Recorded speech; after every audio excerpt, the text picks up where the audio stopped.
Hi friends, welcome to Kamadhenu Akshayam. நம்ம இன்னைக்கு பார்க்க போகிறது சூப்பரான ஸ்வீட் ரெசிபி. எப்படி பண்ணுறதுன்னு பார்க்கலாங்க. கடாயில் 1 டேபிள் ஸ்பூன் எண்ணெய் விட்டுருக்கேன். இது சன்ஃப்ளவர் ஆயில் தான். இதுக்கு பதிலாக நீங்கள் நெய் கூட விட்டுக்கலாம். இப்போ இது கூட 1 கப் அளவுக்கு ரவை சேர்த்துருக்கேன். இது வறுக்காத ரவை.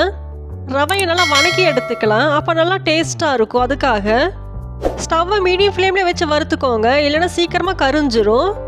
நம்ம வறுக்காமல் செய்கிறத விட இது மாதிரி வறுத்துட்டு செய்யும் போது டேஸ்ட்டு நல்லாவே இருக்கும். மீடியம் ஃப்ளேம்லேயே வச்சு வறுத்துக்கோங்க. கலர் மாறக்கூடாது, ஆனால் நல்லா வாசம் வரணும். ரவை நல்லாவே வறுப்பட்டுருச்சு, உங்களுக்கு பார்த்தாலே தெரியும். போதும், இப்போ இதை வேறு பிளேட்டுக்கு மாற்றிக்கலாம். இப்போ அதே கடாயில் 1 கப் பால் சேர்த்துருக்கேன். இப்போ இது கூட 1 கப்புக்கு தண்ணி சேர்த்துருக்கேன். உங்களுக்கு விருப்பம் இருந்தால் நீங்கள் 2 கப்பு பால் கூட சேர்த்துக்கலாம். நம்ம 1 கப் ரவை எடுத்துருக்கோம், அதுக்கு 1 கப் பாலும் 1 கப் தண்ணியும் சேர்த்துருக்கேன். மொத்தம் 2 கப் ஆகுது. நம்ம ரவை உப்புமாக்கெல்லாம் 1 கப்புக்கு 3 கப் தண்ணி சேர்த்துப்போம், ஆனால் இதுக்கு 2 கப் போதும். நல்லா கொதிக்க ஆரம்பிச்சிருச்சு. இப்போ வறுத்து வச்சுருந்த ரவையை சேர்த்துக்கலாம். ரவையை சேர்த்துட்டு சட்டுன்னு கலரி விட்டுறணும், இல்லைன்னா கட்டிப்பட ஆரம்பிச்சிடும். ரவையை சேர்த்து ஒரு 2 நிமிஷம் போலவே நல்லா பாலெல்லாம் உறிஞ்சிரும். உங்களுக்கு பார்த்தாலே தெரியும், சட்டுன்னு உரிய ஆரம்பிச்சிரும். ஒரே நிமிஷம்தான். ஸ்டவ் மீடியம் ஃப்ளேம்லேயே இருக்கட்டும். நம்ம 1 கப் ரவைக்கு 3 கப் தண்ணி சேர்க்கும் போது ரொம்ப குழைய ஆரம்பிச்சிடும். அதனால 2 கப் சரியாக இருக்கும். இந்த ஸ்வீட் செய்கிறது ரொம்ப ஈஸி தான். பிகினர்ஸ் கூட செஞ்சிடலாம். முழுசாக ஒரு 10 நிமிஷம் கூட ஆகாது இது செய்யறதுக்கு. இப்போ பார்த்தீங்கன்னா பால் நல்லாவே உறிஞ்சிருச்சு. ஸ்டவ் மீடியம் ஃப்ளேம்லேயே இருக்கட்டும், இல்லைன்னா சீக்கிரமாக அடிப்பிடிக்க ஆரம்பிச்சிடும். இப்போ 2 நிமிஷத்துக்கு நல்லா கிளறி விட்டுட்டு போதும், ஸ்டவ் ஆஃப் பண்ணிடலாம். ஸ்டவ் ஆஃப் பண்ணிவிட்டு இது வேற ஒரு பிளேட்டுக்கு மாற்றி வச்சிடலாம். அப்போ சீக்கிரமாகவே ஆறிடும். பிளேட்டுக்கு மாற்றி 5 நிமிஷம் போல் இருக்கும். கை பொறுக்கிற சூடு வந்துருச்சு. இப்போ இது கூட 2 டேபிள் ஸ்பூன் பால் பவுடர் சேர்த்துருக்கேன். இப்போ இது கூட 1 டீஸ்பூன் மைதா சேர்த்துக்கலாம். மைதா எதுக்கு சேர்க்கறதுனா உடையாமல் இருக்கிறதுக்காக தான். இப்போ கையால் இதை நல்லா பிசைஞ்சு விட்டுறலாம். நல்லா அழுத்தி பிசையலாம். சப்பாத்தி மாவு பதத்துக்கு இது வரட்டும். நான் பார்த்தீங்கன்னா இன்றைக்கி 10 ரூபா பேக்கெட் பால் பவுடர் இருக்குல்ல, அதுதான் எடுத்திருக்கேன். அது 2 டேபிள் ஸ்பூன் இருந்துச்சு. இது கூட கொஞ்சமாக எண்ணெய் சேர்த்து பிசைஞ்சிக்கலாம், அப்போ ஈஸியாக பிசைய வரும். கையால் நல்லா அழுத்தம் கொடுத்து பிசையலாம். நம்ம சப்பாத்திக்கெல்லாம் மாவு பிசையும்போது நல்லா அழுத்தி பிசைவோம்ல, அது மாதிரி நல்லா அழுத்தி பிசையும் போது தான் ரவை நல்லா உடஞ்சி மாவு மாதிரி வரும். இல்லைன்னா ரவையாக தெரியும். அதுக்காக தான் இது மாதிரி நல்லா அழுத்தி பிசையணும். நம்ம இது கூட மைதாவும் சேர்த்துருக்கனால எண்ணெயில் போட்டால் உடையாது. இது ஒரு 5 நிமிஷம் போல் பிசைஞ்சாலே போதும். இப்போ பார்த்தாலே தெரியும், சப்பாத்தி மாவு பதத்துக்கு வந்துருச்சு. எந்த அளவுக்கு பிசையணுமோ அந்த அளவுக்கு நல்லா மாவு சாஃப்டாக இருக்கும். இப்போ கொஞ்சமாக கையில் எண்ணெய் அப்ளை பண்ணிக்கலாம், அப்போ தான் ஒட்டாமல் வரும். இப்போ நம்மளுக்கு எந்த சைஸ்க்கு பால்ஸ் வேணுமோ அந்த சைஸ்க்கு எடுத்துக்கலாம். இது பார்த்தீங்கன்னா குலாப்ஜான் மாதிரி சின்னதாக போட்டால் பெருசாலாம் ஆகாது. நம்மளுக்கு எந்த சைஸ் வேணுமோ அந்த சைஸ்க்கே உருட்டி எடுத்துக்கணும்.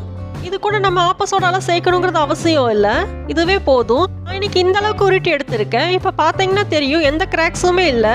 இதுக்காக தான் நம்ம மைதா சேர்த்துக்கிறது. பால் பவுடர் சேர்க்கறதுனால அப்படியே குலாப்ஜான் டேஸ்ட்டு நம்மளுக்கு கிடைக்கும். கொஞ்சமாக கையில் எண்ணெய் அப்ளை பண்ணிவிட்டு ஒட்டாமையே வரும். இப்போ 2வது பால்ஸ் இதே மாதிரி உருட்டி காமிக்கிறேன். உருட்டும் போது ரொம்ப அழுத்தம் கொடுத்து உருட்ட வேண்டாம். 2 கையால் இப்படி வச்சு உருட்டினாலே போதும், நல்ல பால்ஸ் மாதிரி வந்துடும். எல்லா பால்ஸையும் உருட்டி வச்சாச்சு. இனி நம்ம வறுத்தெடுக்க வேண்டியது தான். இப்போ பாருங்கள், எந்த கிராக்ஸுமே இல்லை. இப்போ எண்ணெயில் போட்டு பொரிக்கும் போது கண்டிப்பாக உடையாது. இனி பொரிக்க ஆரம்பிச்சிடலாம். கடாயில் தேவையான அளவுக்கு எண்ணெய் சூடு பண்ணியிருக்கேன். எண்ணெய் நல்லா சூடானதுக்கப்புறம் ஸ்டவ்வை மீடியம் ஃப்ளேமில் வச்சுக்கலாம். மீடியம் ஃப்ளேமில் வச்சாச்சு. இனி ஒரு பால்ஸை எடுத்து போட ஆரம்பிச்சிடலாம். அதிகமாக போட வேண்டாம், ஒரு 5-6 போல் போட்டால் போதும். ஒன்றோட ஒன்று ஒட்டும் போது உடைய ஆரம்பிச்சிடும். அதுக்காக தான் 5-6 போல் தான் போட்டிருக்கேன். இது ஒரு 2 நிமிஷம் போல் இருக்கட்டும். எண்ணெயில் போட்டுட்டு அப்போவே கரண்டி விட்டு திருப்பக்கூடாது. ஒரு 2 நிமிஷம் விட்டுட்டு தான் திருப்பணும். இப்போ 2 நிமிஷத்துக்கு மேலேயே இருக்கும். நான் திருப்ப ஆரம்பிச்சிடுறேன். ஸ்டவ் மீடியம் ஃப்ளேம்லேயே இருக்கட்டும், இல்லைன்னா சீக்கிரமாக வெளியில் கரிஞ்சிரும், உள்ளே வேகாது. நான் இன்னைக்கு 1 கப் ரவை தான் எடுத்திருக்கேன். இது 125 கிராம் அளவுக்கு வரும்.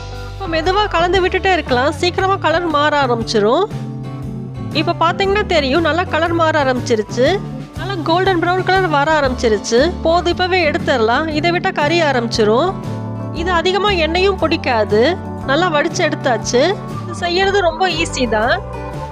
இப்போ ஃபர்ஸ்ட் பேட்ச் எடுத்தாச்சு. இதே மாதிரி செகண்ட் பேட்சையும் போட்டு எடுத்துடுறேன். இது பார்த்தீங்கன்னா அப்படியே குலாப்ஜான் டேஸ்ட்டு தான் இருக்கும். நம்ம இந்த அளவுக்கு குலாப்ஜான் செய்யணும்னா நம்ம ஒரு பேக்கெட் வாங்கணும். ஒரு பேக்கெட் மினிமம் 100 ரூபாயாவது வரும். இது பார்த்தீங்கன்னா 20 ரூபா தான் ஆகுது. இதுக்கு சக்கரை பாகு ரெடி பண்ண ஆரம்பிச்சிடலாம். நம்ம எந்த கப்பில் ரவை எடுத்தோமோ அதே கப்பில் 2 கப் அளவுக்கு சக்கரை எடுத்திருக்கேன். சக்கரை மூழ்கிற அளவுக்கு தண்ணி சேர்த்துட்டு கொதிக்க வச்சிடலாம். சக்கரை பாகு கம்மி பண்ண வரணுங்கிறதெல்லாம் அவசியம் இல்லை, கரைஞ்சா போதும். பால்பாகு ரெடி ஆகிறதுக்கு ஒரு 5 நிமிஷம் போல தான் ஆகும். இப்போ இது கூட வாசனைக்காக ஒரே ஒரு ஏலக்காவை தட்டி வச்சிருக்கு, அதையும் சேர்த்துக்கலாம். சர்க்கரை நல்லா கொதிக்கட்டும்.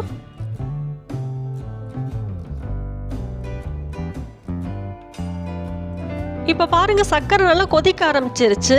இப்படி எடுத்து பார்த்தா பிசு பிசுன்னு இருக்கணும், அவ்வளோதான் போதும். இப்போ அதை வரணுங்கிறது அவசியம் இல்லை. இப்போவே ஸ்டவ் ஆஃப் பண்ணிடலாம்.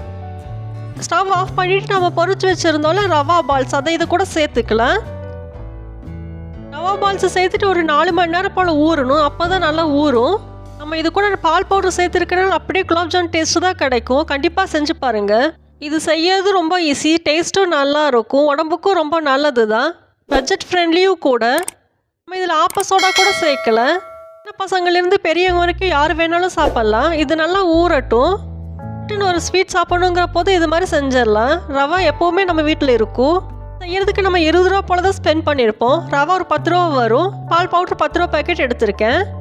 நம்ம ரவா குலாப்ஜான் சூப்பராக ரெடி ஆயிடுச்சு. நீங்களும் இதே மாதிரி செஞ்சு சாப்பிட்டு பாருங்கள்.